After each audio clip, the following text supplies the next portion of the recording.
안녕하세요. 네, 프로 삼성탑 정형외과 유인상입니다. 삼성 서울탑 정형외과 김동욱입니다. 네, 원장님들 요즘 러닝 엄청 관심 많은데 병원에서 느껴지시는 부분들은 어때요? 러너분들 많아지시고 계신가요? 정말 많이 오시는 것 같아요. 아파서.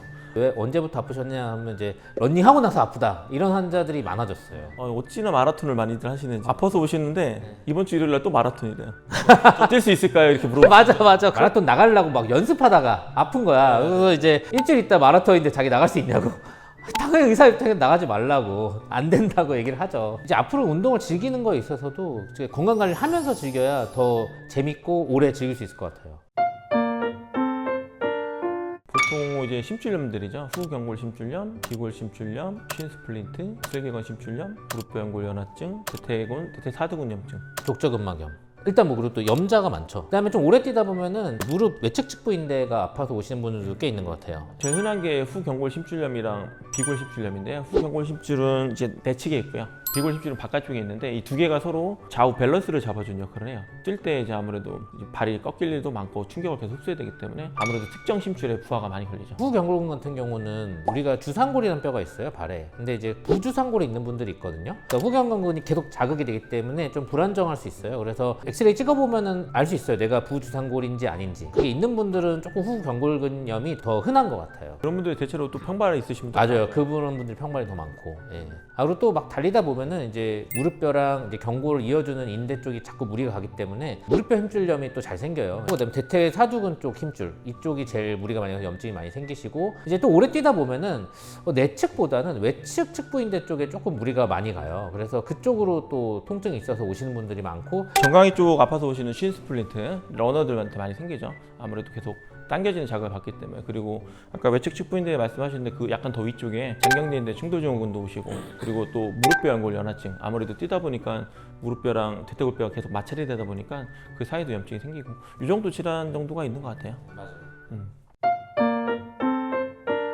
경미한 경우는 똑같죠. 뭐 약이랑 물리치료 먼저 해보고요. 열감이 있거나 좀 부으면 아이싱도 하고요. 근데 심하신 분들이 있어요. 뭐 쩔뚝거리거나 잘 못 걸으신 분들은 저는 같은 경우 주사 치료를 좀 해드려요.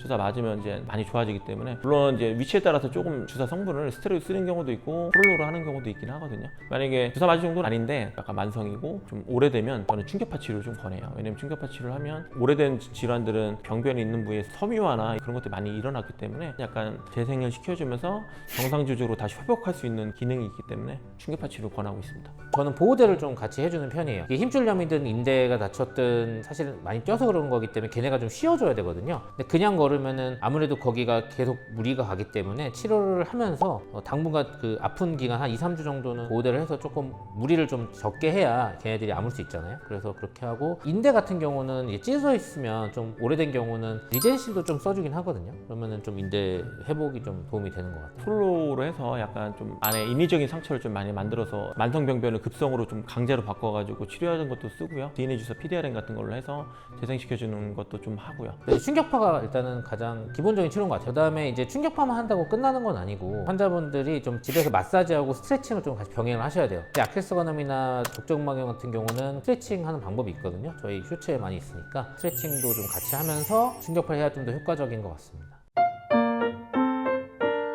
러닝을 하시기 전에 병원 와서 검사를 해보시면 더 좋기는 해요. 왜냐면은 이제 사람마다 아까 말한 부주상골 증후군도 있지만 평발인 분이 있고 요족인 분이 있어요. 뭐 정상 아치도 있죠. 그런 분들에 따라서 조금 신발이 달라져야 되거든요. 평발인 분은 이제 부주상골도 있고 하면은 이 미드솔을 좀 받쳐줘야 돼요. 미드솔을 좀 받쳐주면서 힐패드를 좀 모아주는 안정화 같은 계통의 신발을 신으시는 게 좋고요. 요족인 분들은 아치는 충분하니까, 근데 이제 압력이 좀 세잖아요. 그래서 쿠션화 같은 계통의 운동화를 신어서 조금 러닝을 하시면 그런 질병을 좀 예방하는 데 도움이 될 것 같습니다. 그리고 신발을 선택할 때 전족부 앞쪽 발의 너비도 되게 중요하거든요. 뭐 무지해반증 있으시거나 이러신 분들도 생각하기 때문에 사실 신발은 결론은 신어보고 결정을 해야 될 것 같아요. 신어보기 전까지는 절대 알 수가 없기 때문에 신어보고 결정하는 게 가장 베스트일 것 같습니다. 신발을 신었을 때랑 맨발로 집안에 다닐 때 제 차이점을 항상 물어보거든요. 신발 신었을 때 뭔가 증상이 더 증가하시는 분들은 신발이 원인이죠. 신발이 원인인 대표적인 질환은 무지해반증, 대건막류, 그리고 새끼발가락에 생긴 속건막류, 이런 것들이 이제 신발 때문에 주로 생기는 것들이 대표적인 질환을 보시면 돼요. 아 그리고 이제 슬리퍼랑 크록스, 저도 뭐 크록스 지금 신고 있고 좋아하긴 하는데 이제 슬리퍼나 뭐 쪼리 뭐 크록스로 신고 장기간 어디 여행이나 걷는 거랑 왔다 갔다 하시는 거는 되게 안 좋은 것 같아요. 발 건강에도. 왜냐면 이제 그 신반들이 벗겨지지 않기 위해서 발가락에 이제 구부리는 힘을 많이 줘야 되거든요. 족저근막 아래쪽에 이제 내전근들이 많은데 거기 염증이 있어서 오신 분들도 많고 쪼리나 이런 것들이 쿠션이 없잖아요. 그러니까 뒤꿈치 아파서 오시고 족저근막이 생기고 뭐 지방 이식증 생겨서 오시고 그리고 막 후경골심줄염, 비골심줄염도 같이 오신 경우도 많더라고요. 뭔가 이제 그 신발을 벗겨지지 않게 유지하기 위해서 쓸데없는 힘이 많이 들어가고 있는 거죠. 사실 요새 이제 러닝 하시는 분들 정말 많아지셨더라고요. 뭐 러닝 크루도 있고 남녀노소 가리지 않고 많이 러닝을 하시는데 다치거나 이제 좀 손상을 받았을 때 그때는 좀 치료가 쉬운데 좀 인대나 힘줄이 많이 낡은 후 염증이 심해지는 후 오시면 치료도 길어지고 나중에 재활까지 시간이 좀 오래 걸리시거든요. 그러니까 조금 아플 때 우선 오셔서 원인이 뭔지 진단을 하시고 치료를 빨리 하셔서 잘못된 습관이 있으면 교정을 하고 그렇게 러닝을 하시면 앞으로 더 오랜 시간 더 즐겁게 러닝 생활을 더 즐기실 수 있을 것 같습니다. 러닝처럼 자유롭게 편하게 자기가 원하는 시간대에 할 수 있는 운동도 없는 것 같아요. 그리고 러닝만큼 되게 훌륭한 운동이 없거든요. 하지만 아까 얘기했다시피 병을 키워서 치료하면 너무 힘들어요. 초기에 미리 치료하고 염증을 진압을 하는 게 훨씬 장기적으로 즐거운 운동을 하는 데 도움이 되지 않을까 싶습니다.